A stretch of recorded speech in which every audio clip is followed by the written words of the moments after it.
The Juniper Tree by the Brothers Grimm. It is a long time ago now, as much as 2,000 years maybe, that there was a rich man, and he had a wife, and she was beautiful and good, and they loved each other very much. But they had no children, even though they wanted some so much. The wife prayed and prayed for one both day and night, and still they did not get one. In front of their house was a yard, and in the yard stood a juniper tree. Once in wintertime, the woman stood under the tree and peeled herself an apple, and as she was peeling the apple, she cut her finger, and the blood fell onto the snow. "Ah," said the woman, and sighed a deep sigh, and she looked at the blood before her, and her heart ached. "If only I had a child as red as blood and as white as snow." And as she said it, it made her feel very happy, as if it was really going to happen. And so she went into the house, and a month went by, and the snow was gone, and 2 months, and everything was green, and 3 months, and the flowers came up out of the ground, and 4 months, and all the trees and the woods sprouted, and the green branches grew dense and tangled with one another, and the little birds sang so in the woods echoed, and the blossoms fell from the trees, and so 5 months were gone. And she stood under the juniper tree, and it smelled so sweet her heart leaped, and she fell on her knees and was beside herself with happiness. And when 6 months had gone by, the fruit grew round and heavy, and she was very still. And 7 months, and she snatched the juniper berries and ate them so greedily she became sad and ill. And so the 8th month went by, and she called her husband and cried and said, "When I die, bury me under the juniper." And she was comforted and felt happy, but when the 9 months were gone, she had a child as white as snow and as red as blood, and when she saw it, she was so happy that she died. And so her husband buried her under the juniper tree and began to cry, and cried very bitterly.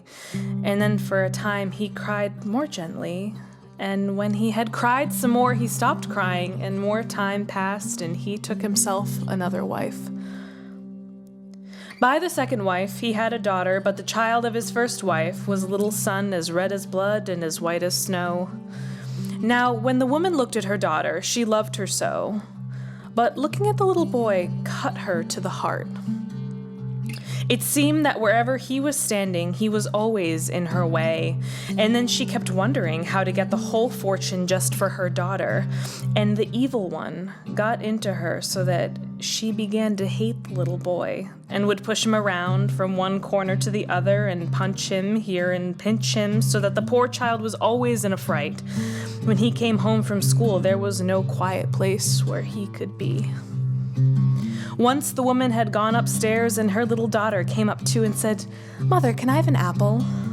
"Yes, my child," said the woman, and gave her a beautiful apple out of the chest. Now the chest had a great heavy lid with a sharp iron lock. "Mother," said the little daughter, "couldn't brother have one too?" This upset the woman, but she said, "He can have one when he gets back." And she looked out the window, and she saw him coming, and it was just as if the devil had gotten into her, and she reached out, snatched the apple out of her daughter's hand, and said, "You can't have one till your brother has one." And she threw the apple back into the chest and closed the lid, and then the little boy came into the door, and the evil one made her speak kindly to him, and she said, "My son, would you like an apple?" And he looked at him full of hatred. "Mother," said the little boy, "how strange and wild you look. Please give me an apple." And it was as if she must draw him on, and she said, "Come with me," and lifted up the lid. "You can pick one out yourself." And as the little boy leaned in, the evil one spoke in her ear, "Crunch!" She slammed the lid down on that, head flew off and rolled among the red apples.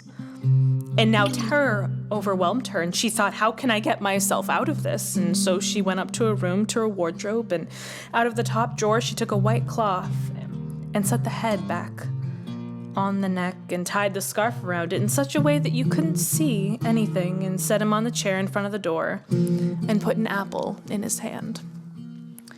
And little Anne-Marie came into the kitchen where her mother was standing by the fire with a pot of hot water in front of her, and she kept stirring around and around. "Mother," said Anne-Marie, "Brother's sitting in front of the door. He looks so white and has an apple in his hand. I asked him to get me an apple, but he wouldn't answer me, and it made my flesh creep."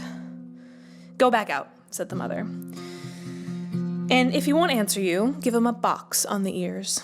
And so Anne-Marie went out and said, "Brother, give me your apple." But he said nothing. And so she boxed his ears, and his head fell off, and she was horror-stricken and began to cry and to scream and ran to her mother and said, "Oh, Mother, I hit my brother and knocked off his head," and cried and could not stop. "Anne-Marie," said the mother, "what have you done? But you just keep quiet and no one will know. And after that, it can't be helped now. We will stew him in a sour broth." And so the mother took the little boy and hacked him in pieces and put the pieces in the pot and stewed him in the sour broth. But Anne-Marie stood by and cried, and the tears fell in the pot so that it didn't need any salt. When the father came home, he sat down to supper and said, "And where is my son?" And so the mother brought a big dish of black stew, and Anne-Marie cried and couldn't stop crying, and the father said, "Where is my son?" "Oh," said the mother, he's gone on a trip. He went to his mother's great uncle and wants to stay there for a while." "What's he going to do there, and never even said goodbye to me?"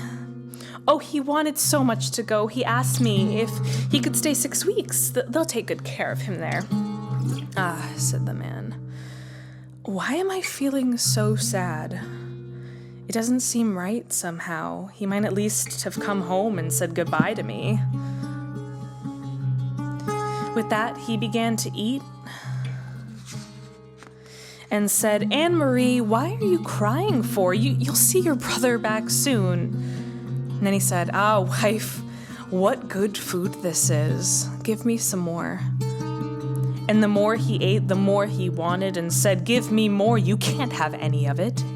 It's as if this were all for me." And he ate and threw the bones under the table and finished it all up. But Anne-Marie went to her chest of drawers, took her best silk scarf out of the bottom drawer and fetched every little last bone from under the table and tied them in the silk cloth and carried them outside, weeping tears of blood. Then she sat them under the juniper tree in the green grass, and as soon as she had laid them there, she felt so much better and didn't cry anymore. But the juniper tree began to stir, and the branches kept opening up and coming back together, just like someone who is really happy and goes like this with his hands. And then there was a sort of mist coming out of the tree, and right in the mist it burned like fire, and out of the fire flew this lovely bird and sang, "Oh, so gloriously sweet," and flew high into the air, and when it was gone, the juniper tree was just the way it had always been. And the cloth with the bones was gone. But Anne-Marie felt so light of heart and so gay, just as if her brother were still alive, and so she went back into the house and was happy, and sat down at the table and ate. But the bird flew away and sat down on the roof of the goldsmith's house and began to sing. "My mother, she butchered me. My father, he ate me. My little sister, Anne-Marie, she gathered up the bones of me and tied them in the silken cloth to lay under the juniper. Twee-twee, what a pretty bird am I." The goldsmith was sitting in his workshop making a golden chain, and when he heard that bird, he sat up on the roof and sang, and it seemed so beautiful to him. He got up, and as he was walking across the doorway, he lost one of his slippers, but he kept walking right out onto the middle of the street with one slipper and one stocking foot. He had just his apron tied around his middle, and in one hand he had the golden chain, and in the other the pliers. And the sun shone so brightly into the street. And he just stood there and looked at the bird. "Bird," said he, "how beautifully you sing. Sing that piece again." "No," said the bird. "The second time I don't sing for nothing. Give me the golden chain and I'll sing it again." "Here," said the goldsmith, "take the golden chain. Now sing it again."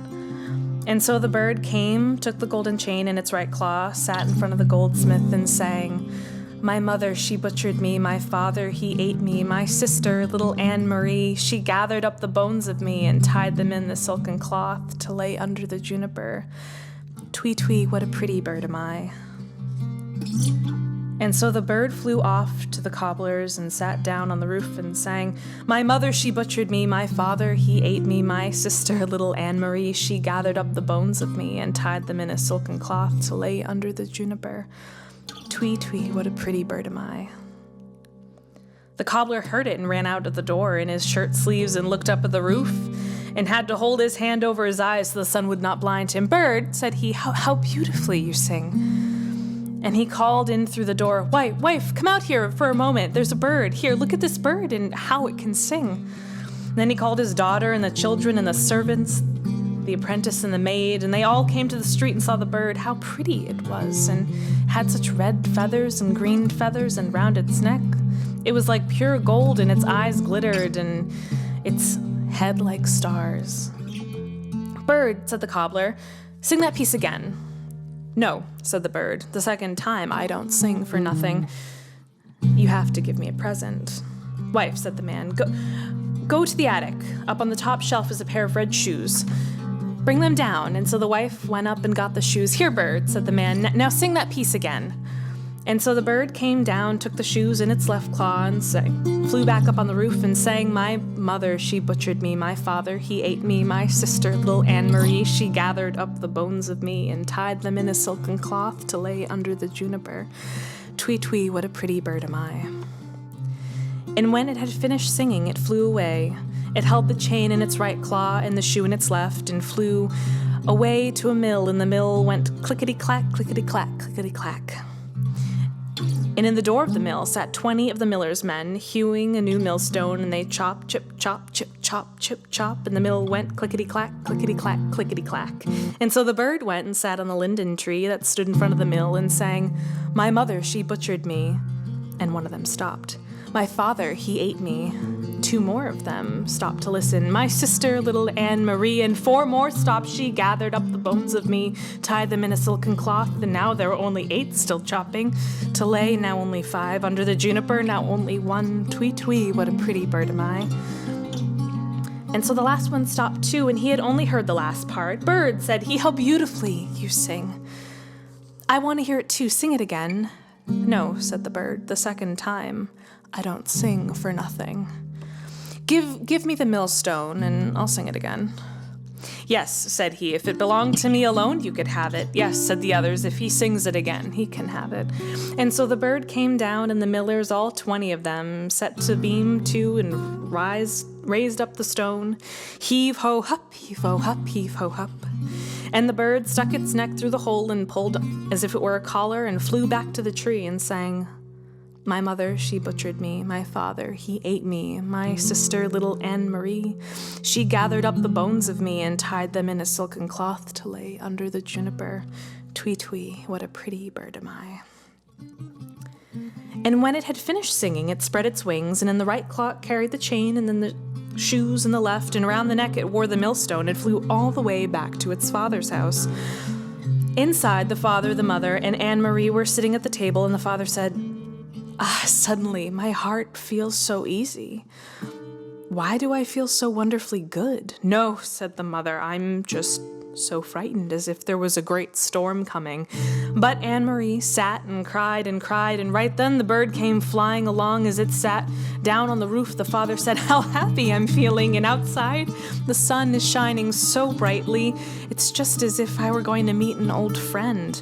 No, said the wife, I'm so frightened. My teeth are chattering, and it's as if I had a fire in my veins, and she tore at her bodice to loosen it. But Anne-Marie sat in the corner crying and held her plate in front of her eyes and cried so hard she was getting it wet and messy. And so the bird sat in the juniper tree and sang, My mother, she butchered me. And so then the mother stopped up her ears and squeezed her eyes shut and did not want to see or hear, but in her ears it roared like the wildest of storms, and her eyes burned and twitched like lightning. My father, he ate me. "Ah, mother," said the man, "what a pretty bird and how sweetly it sings. The sun's so warm and everything smells like cinnamon." My sister, little Anne-Marie, and Anne-Marie laid her head on her knees and just kept crying and crying, but the man said, "I'm going outside. I must see the bird up close." "Don't go," said the woman. I feel as if the whole house were trembling and in flames, but the man went outside and looked at the bird. She gathered up the bones of me and tied them in a silken cloth to lay under the juniper. Twee, twee, what a pretty bird am I. With this, the bird let the golden chain fall, and it fell right around the man's neck and looked so well on him. And he went inside and said, "Look at the pretty bird. What a pretty golden chain it gave me for a present, and how pretty it is to look at." But the woman was so frightened she felt full length on the floor, and the cap fell off her head, and still the bird sang, "My mother, she butchered me. I wish I were 1,000 miles under the earth so that I wouldn't have to hear it. My father, he ate me." And the woman lay there as if she were dead. My sister, little Anne-Marie. "Ah," said Anne-Marie, "I'm going out too to see if the bird has a present for me." And so she went out. She gathered up the bones of me and tied them in a silken cloth, and here it threw down the shoes to her to lay under the juniper. Twee, twee, what a pretty bird am I. And she felt so light-hearted and gay. She put out the new red shoes and came dancing and skipping into the house. "Ah," said she, "I was so sad when I went outside, and now I feel so much better. What a wonderful bird it is. It gave me a pair of red shoes for a present." "No," said the woman, and she jumped up and her hair stood straight on end like flaming fire. "It's as if the world were coming to an end. I'm going out and maybe I'll feel better too." And as she came out of the door, crunch! The bird threw the millstone on her head, and she was squashed. The father and Anne-Marie heard it and came out. There was steam and flames of fire rising from the spot, and when they were gone, there stood the little brother. And he took his father's hand and Anne-Marie, and the three of them were so happy, and went into the house and sat down at the table and ate their supper.